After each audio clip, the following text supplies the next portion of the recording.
ડાંગ જિલ્લા પંચાયતના નવા પ્રમુખ ઉપપ્રમુખે પદભાર સંભાળ્યો છે। રાજેશભાઈ ગામિત પ્રમુખ, ઉષાબેન પટેલ ઉપપ્રમુખ બન્યા। જૂના જિલ્લા પંચાયત ભવન ખાતે ભવ્ય સમારોહ યોજાયો। ધારાસભ્ય અને સંગઠન પ્રમુખ ઉપસ્થિત રહ્યા। ચૂંટાયેલ સભ્યો, સરપંચો, કાર્યકર્તાઓની પણ હાજરી। નવા નેતૃત્વ સાથે વિકાસને નવી ગતિ, રાજકીય ચર્ચાઓ થઈ રહી છે।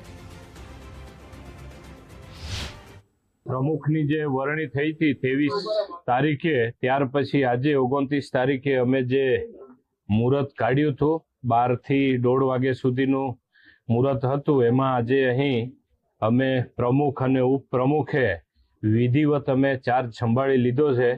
અને ડાંગમાં જે પાર્ટીનો હેત છે કે આપણે 100નો સાથ 100નો વિકાસમાં માનીએ છીએ, એટલે કોઈ ધર્મ બાબતમાં કે કોઈ જાત ધર્મમાં પડીએ નહીં, અને સર્વાંગી વિકાસ ડાંગનો થાય એવી મારી અપેક્ષા છે।